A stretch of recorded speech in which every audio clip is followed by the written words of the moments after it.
যে গুরুত্বপূর্ণ খবরের দিকে আমরা নজর রেখেছি, রাজ্য পুলিশের শীর্ষ স্তরের একাধিক পদে গুরুত্বপূর্ণ অর্থাৎ বড়সড় রদবদল। রাজ্য পুলিশের নতুন ভারপ্রাপ্ত ডিজি পীযূষ পান্ডে, রাজীব কুমারের অবসর অর্থাৎ আগামীকাল তার শেষ দিন। নতুন ভারপ্রাপ্ত DGP Piyush Pandey, director security থেকে ভারপ্রাপ্ত ডিজিপি হলেন পীযূষ পান্ডে, রাজ্যের ডিরেক্টর সিকিউরিটি হলেন মনোজ ভার্মা।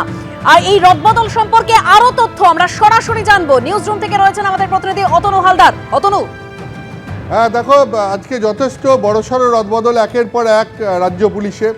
একদম রাজ্য পুলিশের ডিজি থেকে কলকাতা পুলিশের সিপি, মানে রাজ্য পুলিশের সব থেকে দুটো গুরুত্বপূর্ণ পদ বলা যায়, দুটো গুরুত্বপূর্ণ পদেই আজকে বদল হলো।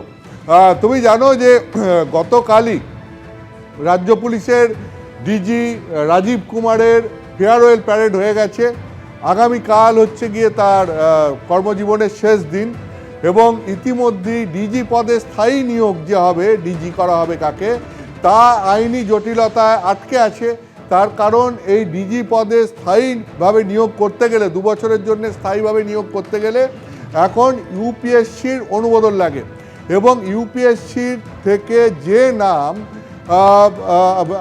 মানে ইউপিএসসির কাছে প্রথমে রাজ্য নাম পাঠাবে, ইউপিএসসি সেখান থেকে 3 জনের নাম বেছে পাঠাবে এবং রাজ্য সেখান থেকে একজনকে ডিজি পদে নিয়োগ করবে। এখন এই পুরো প্রক্রিয়াটা আইনি জটিলতায় থমকে আছে। এই নিয়ে ক্যাটে মামলা হয়েছে, দিল্লি হাইকোর্টে মামলা হয়েছে, ফলে রাজ্য পুলিশের ডিজি পদে এই মুহূর্তে স্থায়ী নিয়োগ হচ্ছে না। কিন্তু আগামীকালই এখন যিনি ডিজি পদে রয়েছেন সেই রাজীব কুমারের কর্মজীবনের শেষ দিন, ফলে রাজ্য পুলিশের নতুন ভারপ্রাপ্ত ডিজি কে হবেন। আজকে যেটা ঠিক হয়েছে যে ডিরেক্টর সিকিউরিটি পদে ছিলেন পীযূষ পান্ডে, তিনি রাজ্য পুলিশের নতুন ডিজি হচ্ছেন। পীযূষ পান্ডে 93 ব্যাচের অফিসার, দীর্ঘ কাজের অভিজ্ঞতা রয়েছে তার রাজ্য পুলিশে, কলকাতা পুলিশে এবং কেন্দ্রীয় ডেপুটেশনে গিয়ে তিনি দীর্ঘদিন এসপিজিতেও কাজ করে এসছেন এবং তারপর এখন ডিরেক্টর সিকিউরিটি পদে ছিলেন। তাকেই রাজ্য পুলিশের ভারপ্রাপ্ত ডিজি করা হলো। রাজ্য পুলিশের ডিজির দায়িত্ব এখন থেকে সামলাবেন পীযূষ পান্ডে। আগামীকালই তিনি চার্জ নিয়ে নেবেন। অন্যদিকে কলকাতা পুলিশের সিপি হচ্ছেন সুপ্রতিম সরকার। তার কারণ হচ্ছে কলকাতা পুলিশের এখন যিনি সিপি রয়েছেন মনোজ ভার্মা, সেই মনোজ ভার্মাকে পাঠানো হচ্ছে পীযূষ পান্ডের জায়গায় ডিরেক্টর সিকিউরিটি কোর্টে। অর্থাৎ মুখ্যমন্ত্রী সহ রাজ্যের সমস্ত ভিভিআইপিদের নিরাপত্তার যাবতীয় দায়িত্ব যাদের ওপর, সেই বাহিনীর প্রধান হলেন মনোজ ভার্মা। কলকাতা পুলিশের সিপি মনোজ ভার্মাকে ডিরেক্টর সিকিউরিটি করে পাঠানো হচ্ছে। আর কলকাতা পুলিশের সিপি পদে তার জায়গায় আসছেন এডিজি সাউথ বেঙ্গল পদে যিনি এখন রয়েছেন সেই সুপ্রতিম সরকার। সুপ্রতিম সরকারের কলকাতা পুলিশে কাজের দীর্ঘ অভিজ্ঞতা রয়েছে। তিনি ডিসি সাউথ পদে কাজ করেছেন, তিনি জয়েন্ট সিপি ট্রাফিক পদে কাজ করেছেন, তিনি জয়েন্ট সিপি হেডকোয়ার্টার পদে কাজ করেছেন, কলকাতা পুলিশের অ্যাডিশনাল সিপি পদে কাজ করেছেন, কলকাতার পার্শ্ববর্তী জেলা উত্তর 24 পরগনা, হুগলি এই সমস্ত জেলার এসপি পদে কাজ করেছেন। এছাড়াও রাজ্য পুলিশের বিভিন্ন গুরুত্বপূর্ণ পদে দীর্ঘদিন ধরে কাজ করেছেন। ফলে সুপ্রতিম সরকারের রাজ্য পুলিশে এবং বিশেষত কলকাতা পুলিশে দীর্ঘদিন ধরে কাজ করার অভিজ্ঞতা রয়েছে। সেই সুপ্রতিম সরকারকেই কলকাতা পুলিশের সিপি পদে নিয়োগ করা হচ্ছে। তার সিপির দায়িত্ব সামলাবেন এখন থেকে সুপ্রতিম সরকার। পাশাপাশি আরও দুটি গুরুত্বপূর্ণ পদ, রাজ্য পুলিশের এডিজি আইন শৃঙ্খলা, অত্যন্ত গুরুত্বপূর্ণ পদ। এই এডিজি আইন শৃঙ্খলা পদে নিয়ে আসা হচ্ছে বিনীত গোয়েলকে, যিনি আগে কলকাতা পুলিশের সিপি ছিলেন, এখন যিনি এসটিএফের দায়িত্ব সামলাচ্ছিলেন, রাজ্য পুলিশের এসটিএফের দায়িত্ব, সেই এডিজি এসটিএফ বিনীত গোয়েলকে রাজ্য পুলিশের এডিজি আইন শৃঙ্খলা করা হচ্ছে। অন্যদিকে এডিজি আইন শৃঙ্খলা জাভেদ শামীম, তাকে দেওয়া হচ্ছে রাজ্য পুলিশের এসটিএফের দায়িত্ব এবং এই দুজনের আরও একটা করে দায়িত্ব থাকছে। বিনীত গোয়েলের শুধুমাত্র এডিজি ল অ্যান্ড অর্ডার নয়, এর সঙ্গে সঙ্গে তার হাতে থাকছে অ্যাডিশনাল চার্জ হিসাবে অ্যান্টি করাপশন ব্রাঞ্চের দায়িত্ব বিনীত গোয়েলের হাতে থাকছে।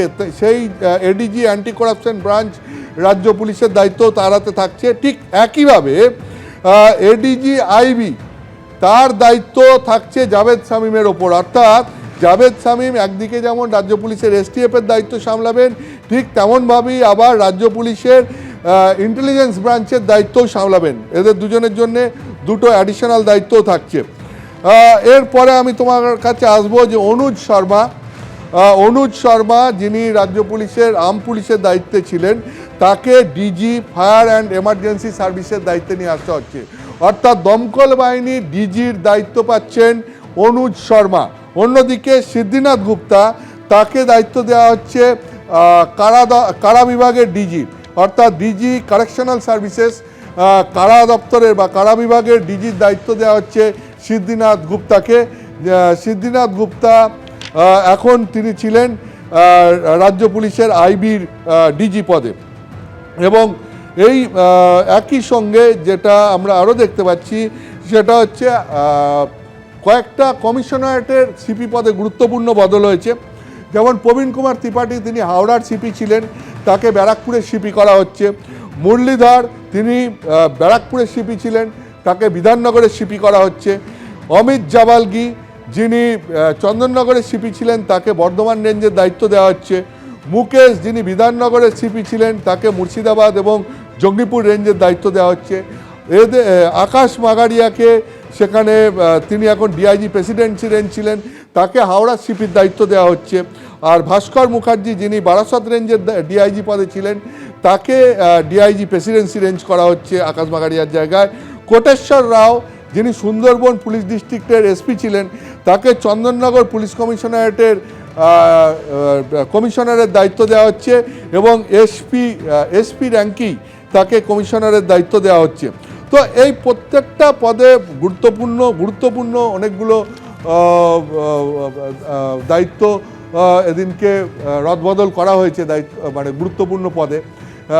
ফলে ভোটের আগে তুমি জানো যে একটা ব্যাপার থাকে, এক্ষেত্রে যেহেতু ডিজি রিটায়ার করলেন সেহেতু একটা চেন মুভমেন্ট হলো। আর দ্বিতীয় হচ্ছে, যারা দীর্ঘদিন ধরে পদে রয়েছেন, ভোটের আগে তাদেরও পদের রদবদল হয়। তার কারণ হচ্ছে 3 বছরের বেশি কেউ যদি এক পদে থাকেন, সেক্ষেত্রে ইলেকশন কমিশন এসে রদবদল করে দেয় নিজের মতো করে।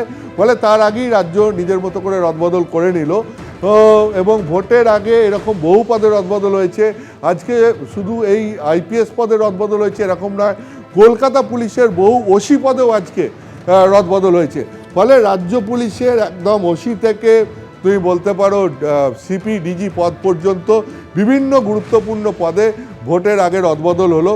এবং আবার মানে পুরো বাহিনী আবার নতুন করে ভোটের আগে সেজে উঠছে। এবং এই রদবদলগুলোর পর যে আরও কিছু রদবদল হবে সেটা বোঝাই যাচ্ছে। তার কারণ এখন ফোর্সের হেডেরা দায়িত্ব নিচ্ছেন, ডিজি দায়িত্ব নিচ্ছেন, এডিজি ল অ্যান্ড অর্ডার দায়িত্ব নিচ্ছেন, এডিজি এসটিএফ দায়িত্ব নিচ্ছেন, সিপি কলকাতা দায়িত্ব নিচ্ছেন, সিপি বিধাননগর দায়িত্ব নিচ্ছেন, সিপি ব্যারাকপুর দায়িত্ব নিচ্ছেন, সিপি হাওড়া দায়িত্ব নিচ্ছেন। এর ফলে এরা দায়িত্ব নেওয়ার পর এরা আবার নিজেদের মতো রেকমেন্ডেশন দেবেন এবং সেই মতো আরও বেশ কিছু পদে যে ভোটের আগেই রদবদল হবে সেটা বলার অপেক্ষা রাখে না, সেটা বোঝাই যাচ্ছে। একদম অতনু, তুমি আমাদের সঙ্গে থাকো। ভোটের আগেই রদবদল, রাজ্য পুলিশের আরো গুরুত্বপূর্ণ পদেও রদবদল হয়েছে। যেরকম আমাদের প্রতিনিধিও জানাচ্ছিলেন যে হাওড়া থেকে ব্যারাকপুরের সিপি হলেন প্রবীণ ত্রিপাঠী, ব্যারাকপুর থেকে বিধাননগরের সিপি হলেন মুরলীধর, বর্ধমান রেঞ্জের আইজি হলেন অমিত পি জাভালগি, মুর্শিদাবাদ জঙ্গিপুর রেঞ্জের IG Mukesh, Howrah police commissioner হলেন আকাশ মাঘারিয়া, অন্যদিকে ডিআইজি প্রেসিডেন্সি রেঞ্জ হলেন ভাস্কর মুখোপাধ্যায়, চন্দননগরের সিপি হলেন কোটেশ্বর রাও। অর্থাৎ ভোটের আগে এই যে গুরুত্বপূর্ণ পদে, একাধিক গুরুত্বপূর্ণ পদের রদবদল, অতনু কতটা তাৎপর্যপূর্ণ রাজনৈতিকভাবে, কি মনে করছো?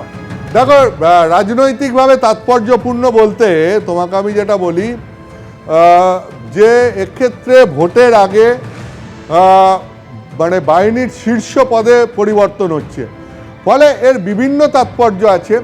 রাজ্য তার মতো অফিসারদেরকে একদম শীর্ষ পদে বসাচ্ছে এবং এই ক্ষেত্রে এইরকম অফিসারদেরকে বাছা হয় যে অফিসারদেরকে ইলেকশন কমিশন নির্বাচন ঘোষণার পর দায়িত্ব নেওয়ার পর যাতে নির্বাচন কমিশন তাদেরকে সরিয়ে দিয়ে তাদের জায়গায় অন্য কোনো অফিসারকে এনে বসাতে না পারে।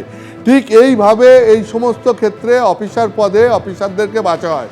তো এক্ষেত্রেও যেটা মনে করা হচ্ছে যে অফিসারদের বাঁচার ক্ষেত্রে সেইটাকেই গুরুত্ব দেওয়া হয়েছে, যাতে এই অফিসাররা যেহেতু প্রত্যেকে অত্যন্ত গুরুত্বপূর্ণ পদে বসছেন, ফলে এদের ট্র্যাক রেকর্ড এমন থাকা উচিত যাতে ইলেকশন কমিশন এসে এদেরকে সরানোর সুযোগ না পায়।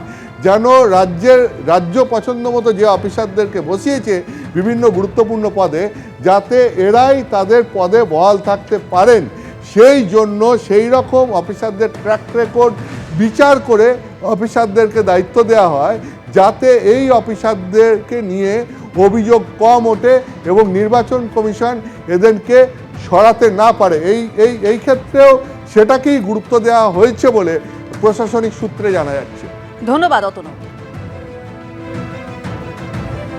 এবিপি আনন্দ, এগিয়ে থাকে, এগিয়ে রাখে।